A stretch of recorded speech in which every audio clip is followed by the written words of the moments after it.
Hey everyone! This is you again and welcome to my random life. Today, samahan nyo kami kasi may pupuntahan tayong birthday celebration and parang family reunion na rin siya kasi nga sabi ko sa inyo sa previous vlog, hindi namin naging culture ang family gatherings. Happy birthday! 18th birthday celebration nga pala to ni Julia, and si Julia is my cousin na matagal na rin kaming hindi nagkita. Like, huling kitatan namin, bata pa siya. Like, elementary pa ata. So, feeling ko, ang tanda ko na.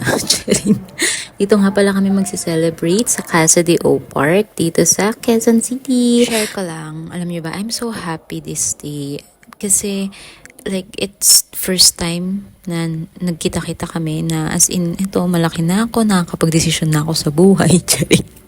Nakakatuwa kasi nakita ko ulit sila lola. Pagdating nga namin, nag-aayos sila sa taas ng birthday design para bukas since tomorrow pa naman talaga yung celebration. And this part is one of my favorite dito sa Casa de O Park.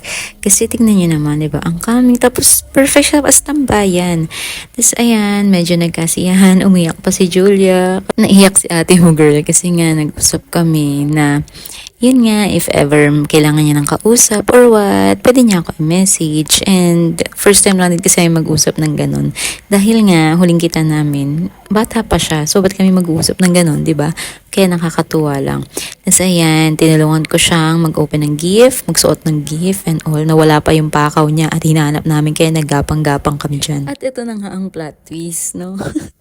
Nahilo si ate mo, ayan, nagsuka. So, tumawag ako kay dad. Para lang, wala lang, as an update. Tapos yan, tinatawanan niya ako. Kasi naman, ang epic, yung toilet, barado. So, hindi ko siya ma-flash. Ang tagal ko doon, as in. Sa labas nga rin pala ako nakatulog at hindi sa kwarto. Kaya pagising ko, ayan, kita ko na ang langit. At nung nagising na lahat, at nahimasmasan na ang lahat, ayan, kami po ay nag-celebrate na ng birthday ni Julia.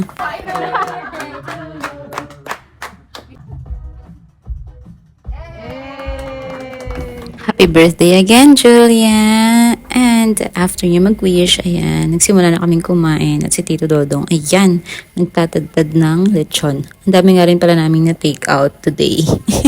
Thank you, Tita Divina, sa pag-invite, sa food and all. See you soon! Nung pauwi nga kami, sobrang traffic, kaloka. Tapos may nahihilo dito.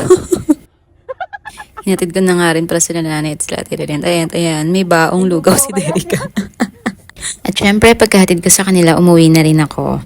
Thank you so much sa pagsama sa ating random day. And always remember, kindness is free. Pass it on. Bye,